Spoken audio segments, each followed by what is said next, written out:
దేవునికి స్తోత్రం. హల్లెలూయా. దేవుని మాటలు వినడానికి గొప్ప దేవుడు, గొప్ప కార్యములు ఆయన మన మధ్యలో చేయు దేవుడై ఉన్నాడు కనుక వాక్యం చాలా గొప్పదండి. ఆ వాక్యానికి మనం ఏమివ్వాలంటే మన మనస్సు వాక్యం వైపు తిప్పుకోవాలి. హల్లెలూయా, హల్లెలూయా. తిప్పినప్పుడు దేవుడు మనతో ఆయన మాట్లాడతాడు. దేవుని స్తోత్రం. హల్లెలూయా. కాబట్టి ఈరోజు యేసు మరణించడానికి ఎందుకు వచ్చాడు? యేసు మాట్లాడడానికి ఎందుకు వచ్చాడు? దేవుని స్తోత్రం. హల్లెలూయా. చాలా విషయాలు మనం నేర్చుకుంటున్నాం. యెషయా గ్రంథం 53వ అధ్యాయం 5వ వచనంలో చూసుకున్నట్లయితే, మన సమాధానార్థమైన శిక్ష అతని మీద పడెను, అతడు పొందిన దెబ్బల చేత మనకు స్వస్థత కలుగుచున్నది. దేవుని స్తోత్రం. చిన్నమాట ప్రార్థన. యేసయ్యానికి వందనాలయ్యా, నీ వాక్యం ద్వారా నాతోను వచ్చిన ప్రజలు, నీ బిడ్డలు సమయాల్లో యూట్యూబ్, ఫేస్బుక్ చూస్తున్న బిడ్డలు అందరితో కూడా మాట్లాడు. నేను నీ సందేశము ద్వారా నీ బిడ్డలు మేలు పొందుకోవడానికి, ఆశీర్వదించబడడానికి, నీలో స్థిరపరచబడడానికి సహాయించండి. స్వస్థత పొందుకోవడానికి సహాయించండి. యేసు నామమున ప్రార్థన చేస్తున్నాము తండ్రి, ఆమేన్. హల్లెలూయా. యేసు ఎందుకు వచ్చాడు అని అనగా ఏమండి, ఈరోజు శారీరక రోగముల నుండి మనకు స్వస్థత ఇవ్వడానికి వచ్చాడు. హల్లెలూయా, హల్లెలూయా. ఏంటండి శారీరక రోగాల నుంచి స్వస్థత అంటే? అవును. ఈరోజు మరి ఇక్కడ నేను నిలబడ్డానంటే నాకు ఒకప్పుడు ఏంటంటే బోధకాలు. మరి బోధకాలను దేవుడు ఏం చేసాడంటే ముట్టి స్వస్థపరిచి ఈరోజు బోధ వ్యాధి నుండి సంపూర్ణముగా నన్ను ఏం చేశాడంటే విడుదల చేశాడు. హల్లెలూయా. స్వస్థతనిచ్చాడు. కాబట్టి అదే బోధకాలతో చాలామంది ఉన్నారు, వారికి కలగలేదు, నాకు కలిగింది. దానికి కారణం ఏంటంటే దేవుని కృప, అది అంతే. హల్లెలూయా. అంతేగాని బోధకాలు ఉన్న వాళ్ళందరూ బాగుపడిపోతారు అని నేను చెప్పను. ఆయన ఏమంటే దగ్గరికి వచ్చిన వారు ఆయన ఎంత విశ్వాసం ఉంచినప్పుడు ఆయన కృపలో కార్యాలు చేస్తాడు. హల్లెలూయా. ఎందుకు అంటే యెషయా గ్రంథం 53:5లో చెప్పబడింది, మన సమాధానార్థమైన శిక్ష అతని మీద పడ్డదట, అతడు పొందిన దెబ్బల చేత మనకేం కలుగుతుంది? అందుకే ఆయనే గాయాలు పడకపోతే మనకు స్వస్థత లేదన్నమాట. హల్లెలూయా. ఎందుకయ్యా నువ్వు గాయాలు పొందావని ఆడడం కంటే, నా కొరకే నువ్వు గాయాలు పొందావయ్యా, నాకు స్వస్థత ఇవ్వడానికే నాకు గాయాలు పొందావయ్యా అని అనడం అది అంటే సరి అయిన ప్రార్థన. హల్లెలూయా, హల్లెలూయా. ఫేస్బుక్ రావట్లేదా? వస్తుంది, ఎందులోనో కొంత వస్తుంది. హల్లెలూయా, హల్లెలూయా. దేవుని స్తోత్రం. మత్తయి సువార్తలో మనం చూసుకున్నట్లయితే 8వ అధ్యాయము, మత్తయి సువార్త 8వ అధ్యాయం, మత్తయి సువార్త 8వ అధ్యాయము 16-17 వచనాల్లో యేసుక్రీస్తు ప్రభువారు ఇలా చెప్తారు. మత్తయి సువార్త 8వ అధ్యాయం 16-17 వచనాలు తీసుకుని వచ్చారు. ఆయన మాట వలన దెయ్యములను వెళ్ళగొట్టి రోగులనెల్లను స్వస్థపరచెను. అందువలన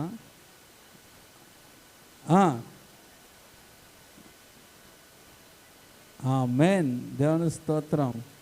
చూడండి, అక్కడ యేసుక్రీస్తు ప్రభువారు తన మాట చేత స్వస్థత, విడుదల దయచేశారట. అందుకే ఆయన మన బలహీనతలను వహించుకున్నాడు, మన రోగములను భరించినని ప్రవక్త యెషయా ద్వారా చెప్పబడింది. అక్కడ ఏమైందట?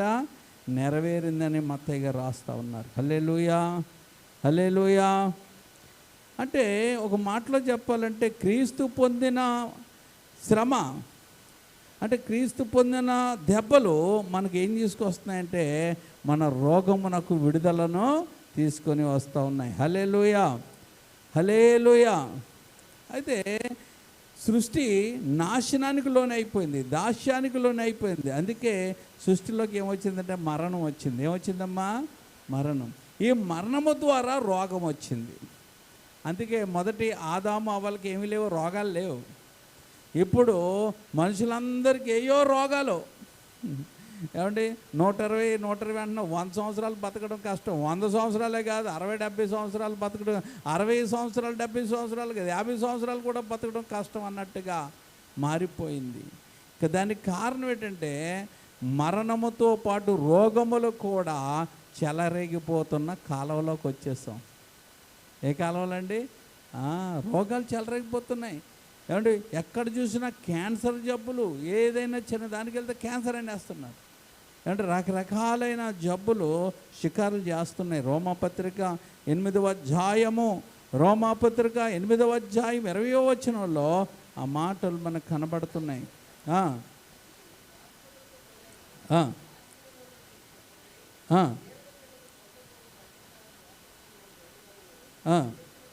కలదై స్వేచ్ఛగా కాక వ్యర్థపరచబడిపోయిందండి.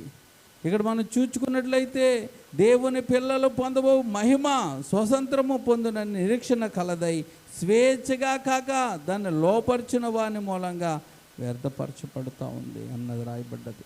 కాబట్టి ఇక్కడ మనం చూచుకున్నట్లయితే ఈ లోకాన్ని శారీరక బాధ అనే వ్యర్థతకు దేవుడు ఏం చేశాడంటే అప్పగించాడు. దేవుడే అప్పగించాడు. అందుకే రోగము ఏమంటే కలుగు చేయవాడు, రోగమును బాగు చేయవాడు, రోగం రాకుండా ఆపగలిగిన వాడు కూడా ఆయనే. హల్లెలూయా. అందుకే దేవునికి ఉన్న పేర్లు ఒక పేరు ఏంటంటే సృష్టి స్థితి లయకారకుడు. హల్లెలూయా. ఏమంటే సృష్టి స్థితి లయకారకుడు. అందుకే ఏమండి దేశాలు ఈ మధ్యన దేశాలు ఏమైపోతున్నాయంటే డబ్బుతో మదవెక్కిపోయి కొట్టుకుంటున్నాయి. ఎడారి ప్రాంతాల్లో తిండి ఉండేది కదా వాళ్ళకి, నీళ్ళుండే కదా వాళ్ళకి. ఏమండి వాళ్ళు ఏం చేసేవారంటే ఆ గొర్రెల్ని మేకల్ని కోసుకొని తినే ఆ స్థితిలో ఉన్న వారిని దేవుడు ఏం చేశాడంటే ప్రపంచానికి అవసరమైన గ్యాస్ను పెట్రోల్ని ఇచ్చాడు. ఏమిచ్చాడండి? ప్రపంచానికి అవసరమైన గ్యాస్ను పెట్రోల్ని ఇస్తే వాళ్ళందరూ కూడా మదం ఎక్కువైపోయి ఇప్పుడు ఏం చేస్తున్నారంటే ఏమంటే ఒకరినొకరు కొట్టుకుంటానికి నువ్వెంత అనుకొని ఫైటింగ్లు ఆడుకుంటున్నారు. తద్వారా అమాయక ప్రజలు బలవుతూ ఉన్నారు. దానికి కారణం ఏంటంటే దేవుడు చెప్పాడు స్వార్థం ఎక్కువైనప్పుడు ఏమవుతాయి? గొడవలు వస్తాయి.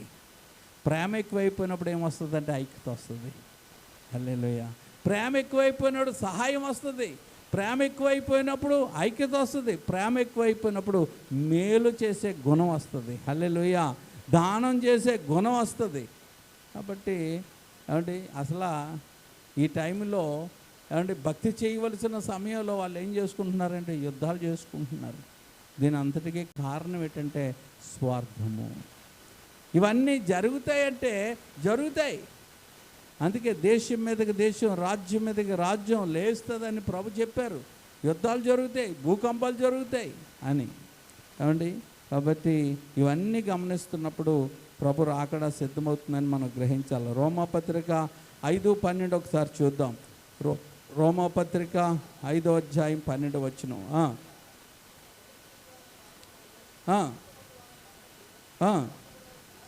ప్రవేశించును అలాగుననే మనుషులందరూ పాపం చేసినందున మరణం అందరికి వచ్చింది. దేవుని స్తోత్రం.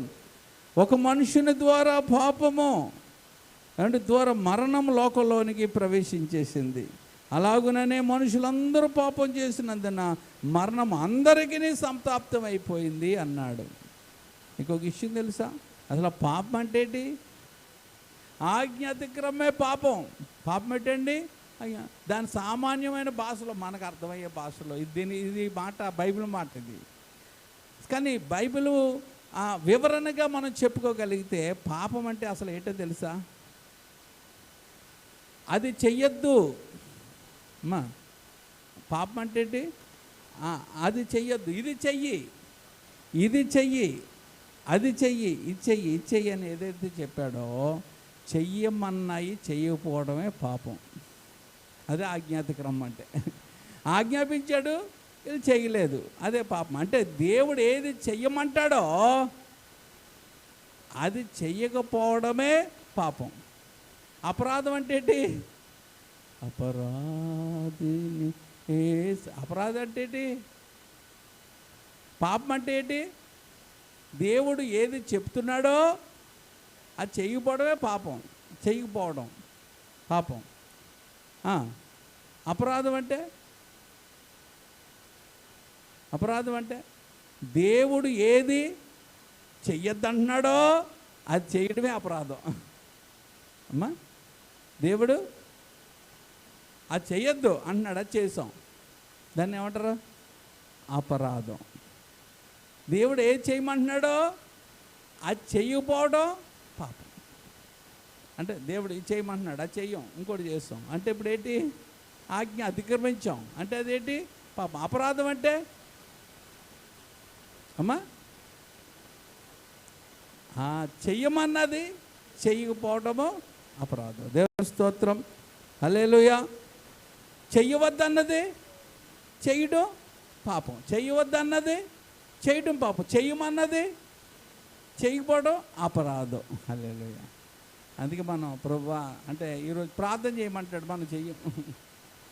ఏమండి? వాక్యం చదవమంటాడు, మనం చదవం. సువార్త చెప్పమంటాడు, మనం చెయ్యం. సాక్ష్యం ఇవ్వమంటాడు, మనం ఇవ్వం. ఇవన్నీ ఏంటి చెప్పండి? అపరాధములు. అందుకే అపరాధిని ప్రభువా అని అంటుంటాం. మరి పాపం అంటే ఏంటి? పాపం అంటే దొంగతనం చేయకు, మోసం చేయకు, అబద్ధాలు ఆడకు, బూతులు మాట్లాడకు, అన్యాయం చేయకు, అక్రమం చేయకు అని దేవుడు చెప్పాడు. ఈ చెప్పినవన్నీ కూడా వినేసి మళ్ళీ అయ్యే చేయడం ఏంటి చెప్పండి? అది పాపం. అదే పాపం. దేవుని స్తోత్రం. అర్థమైందమ్మా? పాపం అంటే అది, అపరాధాలు అంటే అది. హల్లెలూయా.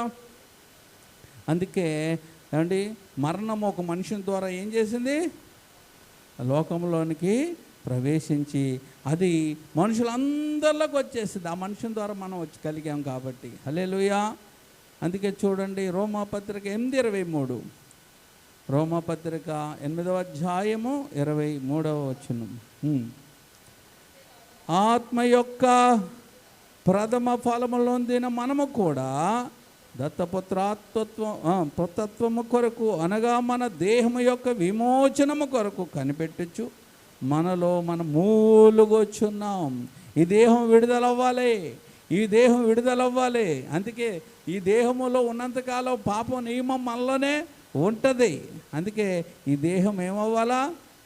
విడుదలవ్వాలి. అందుకే ఈ దేహము మళ్ళీ అంటుకోకుండా మనము కాపాడుకుంటూ, కడుక్కుంటూ, శుభ్రం చేసుకుంటూ ప్రభు చెప్పినట్లుగా మనం నడవాలి. అందుకే మరణాంతర వరకు నమ్మకంగా ఈ దేహాన్ని మనం కాపాడుకుంటా వెళ్ళాలి. హల్లెలూయా. అందుకే యేసు క్రీస్తుని నమ్మడం ఒకరోజు 2 రోజులు మాలేసి తీసేయడం కాదు. మరేంటి? యేసు ప్రభుని నమ్మడం జీవిత కాలము పరిశుద్ధంగా జీవించడానికి ఇష్టపడడం. హల్లెలూయా, హల్లెలూయా. అందుకనే ప్రభు దగ్గరికి అనేక రారు. ఏదో 4 మాటలేదు చెప్పేసి 5 మాటలు చెప్పుకొని వెళ్ళిపోతే అది పర్వాలేదు. కానీ ఇది జీవితకాల భక్తి. ఏ కాలం అమ్మా? జీవితకాలం భక్తి. అందుకే ఈ భక్తి రావడానికి ఒక బలమైన తీర్మానము ఉండాలి. హల్లెలూయా. రోమాపత్రిక 8వ అధ్యాయము 20వ వచనం.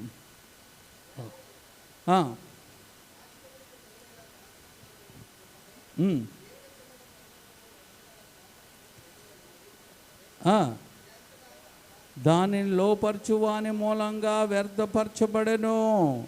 అందుకే స్వేచ్ఛగా కాదు, దాన్ని లోపరచువాని మూలంగా వ్యర్థపరచబడదు అంటాడు. ఇక్కడ మనం చూసుకున్నట్లయితే సృష్టి నాశనములోనైపోయింది.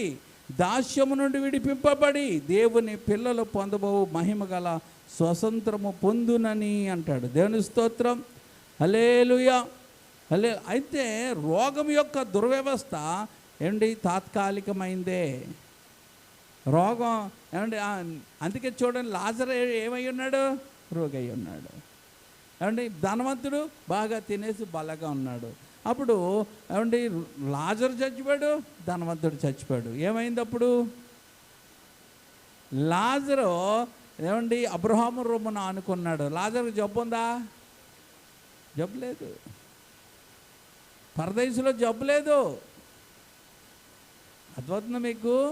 ఇక్కడ రోగే, కానీ అక్కడ రోగము లేదు. హల్లెలూయా. అందుకే ఇక్కడే పాపము శాపము అన్నీ ఇక్కడే ఉంటాయి. ఇక్కడ నుంచి మనం ఎప్పుడైతే ఎత్తబడతామో ఈ శరీరం ఏమవుతుందంటే సంపూర్ణముగా విడుదల పొందుకుంటుంది. హల్లెలూయా, హల్లెలూయా. అందుకే మనం చూసుకున్నట్లయితే 21 కూడా మనకి ఇలాగ ఉంటుంది. చూడండి 22, సృష్టి యావత్తు ఇది వరకు ఏకగ్రీవంగా మూలుగుచు ప్రసవ వేదన పడుచున్నదని ఎరుగుదు. అంటే సృష్టి యావత్తు ఏమవుతుంది? యావత్తు ఇది వరకు ఏకంగా మూలుగుచ్చు ప్రసవ వేదన పడుచుందని ఎరుగుదాం. అంటే విడుదల కొరకు ఈ సృష్టి కూడా కనిపెడతా ఉంది. దేవుని స్తోత్రం. హల్లెలూయా, హల్లెలూయా. అందుకే మనం చూసుకున్నట్లయితే యేసు క్రీస్తు ప్రభు దగ్గరికి అనేక మంది గుంపులుగా వచ్చారు. వచ్చిన వాళ్ళు అందరూ ఏమయ్యారమ్మా? వచ్చిన వాళ్ళందరూ చూడండి, మత్తయి సువార్త 8, 16, 17 వచ్చుల్లో వచ్చిన వారు అందరూ కూడా ఏమయ్యారంటే స్వస్థత పరచబడ్డారు. హల్లెలూయా, హల్లెలూయా. ఏమండి నేను స్వస్థపరచబడలేను అన్నవాళ్ళు లేరు. వచ్చిన వాళ్ళు అందరూ కూడా ఆయన మాట చొప్పున ఏమయ్యారు? స్వస్థపరచబడ్డారు. హల్లెలూయా. ప్రకటన గ్రంథం 21:4. ప్రకటన గ్రంథం 21:4. ప్రకటన గ్రంథం 21:4.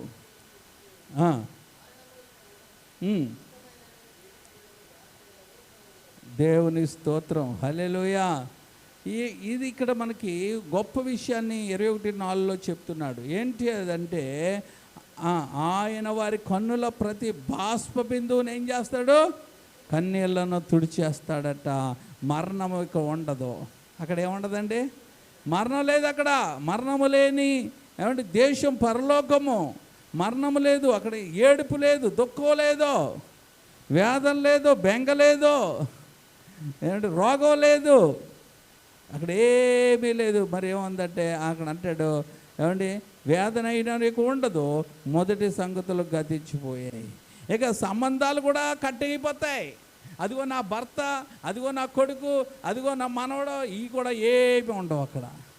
అన్నీ కూడా ఏమైపోతాడు? అయినా తుడిచేస్తాడు. లేకపోతే ఎక్కడ ఏడ్చిన వాళ్ళే మళ్ళీ అక్కడికి వెళ్ళి ఏడుతుంటారు. నా కొడుకు ఏమైపోయాడు, నా కూతురు ఏమైపోయిందో, ఇంకా అక్కడికి ఏడితే అదే దుఃఖం ఉన్న ప్రాంతమేగా కదా. కాబట్టి ఎప్పుడైతే ఆయన చూసి ఇది నా కుటుంబం అయ్యా, నా పిల్లలయ్యా, నా వాళ్ళు అంటే ఆయన ఏం చేస్తాడు? ఇక నీకు అవి ఏమీ లేవని ఆయన నీ కన్నీటి బాష్పాన్ని ఏం చేస్తాడు? తుడుస్తాడు. అప్పుడు నువ్వు దేవదూత వలె అక్కడ ఉంటావు. హల్లెలూయా. భర్త లేదు, పిల్ల లేదు, కుటుంబం లేదు, ఏమీ లేదు అక్కడ. ఇక్కడ అయితే ఎవరి రక్షణ వారిది అన్నట్టుగా అక్కడ ఎవరి సంతోషం వారు ఆనందిస్తూ ఉంటారు. హల్లెలూయా. ఎవరు బహుమానం వారు పొందుకుంటారు. అందుకే ఇక్కడ తల్లి రక్షించిపోతే, కొడుకు రక్షించబడకపోతే ఎవరి క్లాసు ఆడికే. కొడుకు రక్షించిపోయి తల్లి రక్షించిపోతే ఎవరి క్లాసు ఆమెకే. కాబట్టి ఎవరి రక్షణ వారిది, ఎవరి రక్షణ వారిది. అందుకే రక్షణ ఎవరిది అంటే రక్షణ ఎవరిది? వారే సొంతము. అందుకే మా అమ్మలు ప్రభుని నమ్మేసుకున్నారు, నేను రక్షించబడిపోయినా అంటకూడదు. నీవు కూడా నమ్మి బాప్తిసం పొందుకొని రక్షణలోనికి రావాలా. హల్లెలూయా, హల్లెలూయా. నీవు ఆయన మాటల ప్రకారము జీవించి నడుచుకోవాలా. అప్పుడు నీవు ఆయన రాజ్యానికి వెళ్తావు. అంతేకాని మా అమ్మ నాన్న పాస్టర్ నేను పరలోకి వెళ్ళిపోతానంటే ఏమి గ్యారెంటీ లేదు. దేవుని స్తోత్రం. మీ అమ్మ నాన్న పాస్టర్లు అయితే వారు ప్రభుకి నమ్ముకున్నారు కదా, వాళ్ళు వెళ్తారు. నమ్మి బాప్తిసం పొందుకోలేదు కాబట్టి నువ్వు వెళ్ళవు. అందుకే నమ్ముకున్న వాళ్ళందరూ ఏం చేయాలా? బాప్తిస్మము తీసుకోవాలా. హల్లెలూయా, హల్లెలూయా. ఎందుకంటే అక్కడికి వెళ్ళిన తర్వాత ఆయన ఏం చేస్తాడట? ప్రతి ఒక్కరు బాష్ప బిందువును ఆయన తుడిచివేస్తాడు. హల్లెలూయా.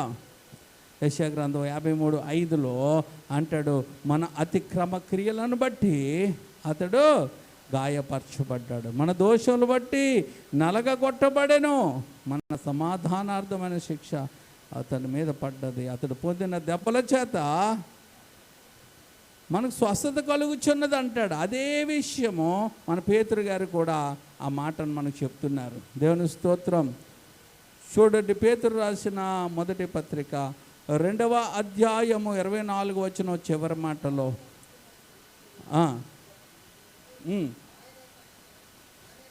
మన పాపములను మారు మీద మోసుకు ఆయన పొందిన, చూడండి, ఆయన పొందిన గాయముల చేత మీరు స్వస్థత నొందితిరి. పొందుకున్నామంట.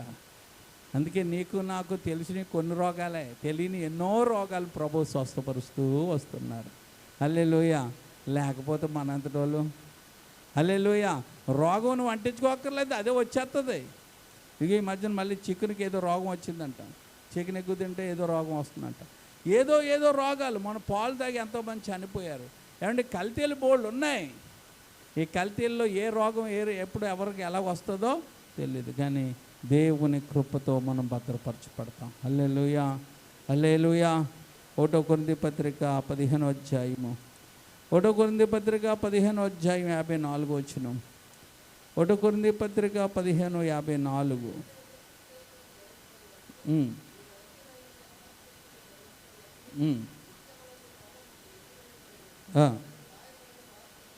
దేవుని స్తోత్రం. ఈ అక్షయమైనది అక్షయతం ధరించుకుంటుందట. ఏంటండి, ఇది క్షయమైంది, మట్టి అయిపోవలసింది ఈ దేహం లేచి అంటే మహిమ శరీరంగా మార్చబడుతుందట. అక్షయత అంటే పాడవనదిగా. హల్లెలూయా.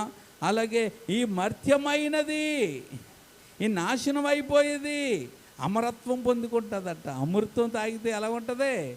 అమృతం తాగిన శరీరాల్లాగా. అమృతం అంటే ఏమీ లేదు. అమృతం అంటే వాక్యముతో నింపబడి వాక్యాన్ని స్వతంత్రించుకున్నవాడు అమృతం తాగినట్టు. అమృతం అంటే కాదు, దేవుని వాక్యమే అమృతం. ఎందుకంటే ఆ అమృతం తాగాడు ఒక ఆయన ఏమంటున్నాడంటే నీ వాక్యమే నన్ను బ్రతికించింది. వాక్యం తాగాడు కనుక చచ్చిపోయినాడు ఏమైపోయాడు? బతికేశాడు. హల్లెలూయా. అలాగే వాక్యం అనే దాంట్లో మనం తాగడం వల్ల, అమృతం తాగడం వల్ల ఈ మర్త్యం అయిపోయింది, అమరత్వం పొందుకుంటుంది. ఏం పొందుకుంటుందమ్మా? అమరత్వం ధరించుకుంటుంది. అప్పుడు విజయం పొందుకున్నాం కనుక విజయమందు మరణము మింగివేయబడుతుంది. అమ్మా, విజయమందు మన ప్రభు విజయం పొందుకున్నాడు, ఆయన విజయం మనం పొందుకున్నాం కనుక విజయమందు మరణం మింగేస్తుంది. మరణం మింగివేయబడుతుంది అని రాయబడిన వాక్యము ప్రభులో నీలో మనలో నెరవేర్చబడిపోతుంది. ప్రభులో నెరవేర్చబడ్డది మనలో నెరవేర్చబడుతుంది. హల్లెలూయా. అందుకే ఆయన మధ్యాకాశానికి వచ్చినప్పుడు మృతులైన వారు ఏమండి భూమి సముద్రం అప్పచెప్పినప్పుడు ఆ శరీరాలు ఏమవుతాయంట? అక్షయ శరీరాలుగా, ఏమండి అమర్త్యమైన శరీరాలుగా, మహిమ శరీరాలుగా అవే మార్చబడతాయి. హల్లెలూయా. ఆ శరీరానికి ఏముండదంటే ఆకలి ఉండదు, దప్పిక ఉండదు, వేదన ఉండదు, దుఃఖం ఉండదు, కన్నీరు ఉండదు. హల్లెలూయా. ఎప్పుడు రోగం ఉండదు. దానికి ఏముండదు? రోగం. ఈ శరీరానికే రోగం, ఈ శరీరానికే రోగం. అందుకే ఈ శరీరం మళ్ళీ ఏమైపోతుంది తెలుసా? మట్టిలో కలిసిపోతుంది. కానీ ఆయన లేపిన ఆ శరీరానికి ఏమిస్తాడంటే అక్షయత ధరించుకుంటుంది. హల్లెలూయా. ఏం ధరించుకుంటుందండి? కుళ్ళు పట్టని శరీరం అవుతుంది. హల్లెలూయా. అందుకే మనం చూసుకున్నట్లయితే 2 కొరింథీ 5:4, 2 కొరింథీ 5వ అధ్యాయం 4వ వచనం. గుడారములోనున్న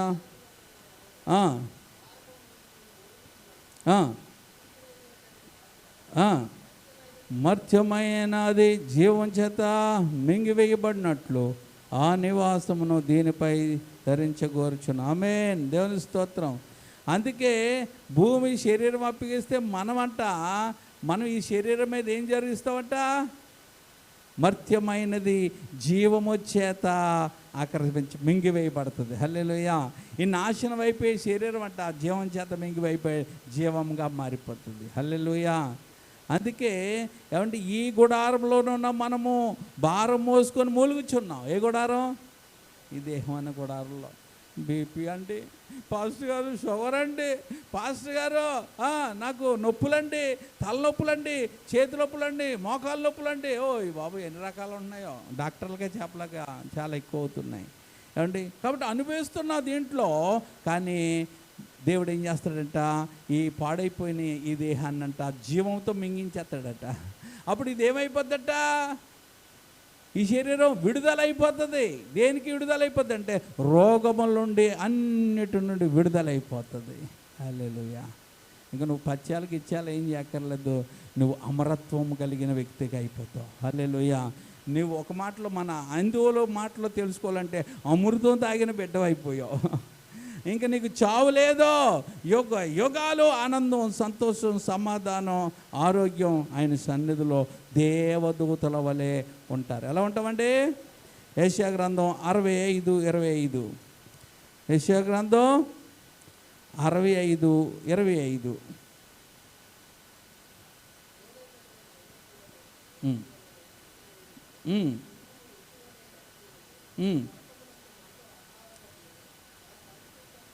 ఇది ఎక్కడ అనుకుంటున్నారు? మనం ఎత్తబడిన తర్వాత ప్రభువుతో మనలను ఆయన తీసుకుని వస్తాడు భూమి మీద.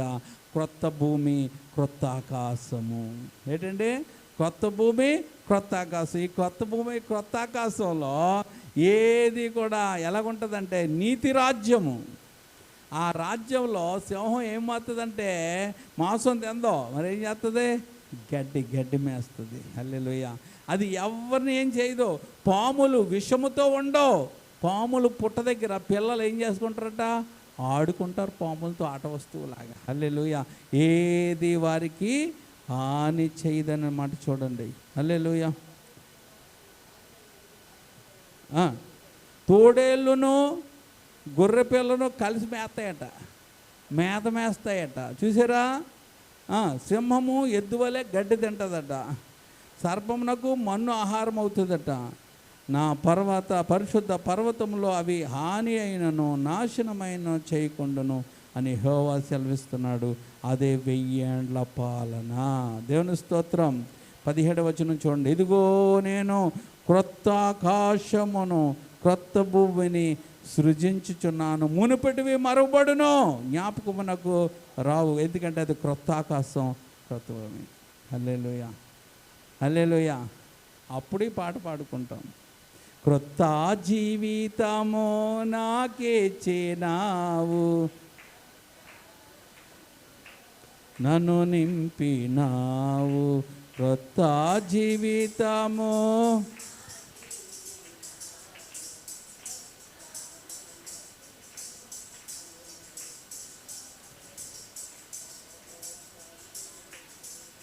నన్ను మార్చి క్రొత్త ఆకాశమును కనులారా కొత్త సృష్టిగా నన్ను చేసుకున్నావు. క్రొత్త ఆకాశమును ఏదైనా నా జీవితములో నీవే చేయగలవు, నీవే చేయగలవు. క్రొత్త జీవితము, క్రొత్త మనసును. ఆమేన్. హల్లెలూయా. అప్పుడు చూద్దాం కొత్త ఆకాశాన్ని. ఈ ఆకాశం కాదు, క్రొత్త ఆకాశం, క్రొత్త భూమి. హల్లెలూయా. హల్లెలూయా. అందుకే యెషయా గ్రంథము ఏమండి, యెషయా గ్రంథములో 5వ అధ్యాయంలో 53వ అధ్యాయం 5వ వచనంలో అదే ఉంది. నా రోగములు అని ఉంటాడు. అదే మనం కూడా దాని పాట కింద రాసామండి. దేవుని స్తోత్రం. హల్లెలూయా. నా రోగములను భరించి, నా వ్యసనములను వహించి, నా అతిక్రమ క్రియలకై గాయపరచబడితివి. నా రోగములను భరించి, నా వ్యసనములను, నా అతిక్రమ క్రియలకై గాయపరచ, నీవు పొందిన దెబ్బల చేత నాకు స్వస్థత నీవు పొందిన నాకు స్వస్థత చేకూర్చుటకు దున్నబడిన భూమిలా నీ దేహమును పరచితివా. దున్నబడిన భూమిలా నీ దేహమును పరచితివా. యేసయ్యా నీనంటే ఎంత ప్రేమయ్యా. యేసయ్యా నా బదులు మరణించినవయ్యా. యేసయ్యా నీనంటే ఎంత ప్రేమయ్యా. యేసయ్యా మరణించినవయ్యా. నశించుచున్న నన్ను నరుడిగా దిగి వచ్చిన దేవాది దేవుడవు. నశించుచున్న నరులను రక్షించుట కొరకు నరుడిగా ఎందరైతే నిన్ను అంగీకరించెదరో, ఎందరైతే నిన్ను అంగీకరించెదరో వారందరికీ నీ పిల్లలగుటకు కృపనిచ్చితివి. వారందరికీ నీ పిల్లలగుటకు కృపనిచ్చితివి. నశించుచున్న నన్ను నరుడిగా దిగి వచ్చిన దేవాది దేవుడవు. నశించుచున్న నరుడిగా దిగి వచ్చిన దేవాది దేవుడవు. హల్లెలూయా. ప్రార్థన చేసుకుందాం. దేవుడు మనతో మాట్లాడి ఉంటుండగా ప్రభువానికే కృతజ్ఞతాస్తుతులు స్తోత్రాలు నాయనా.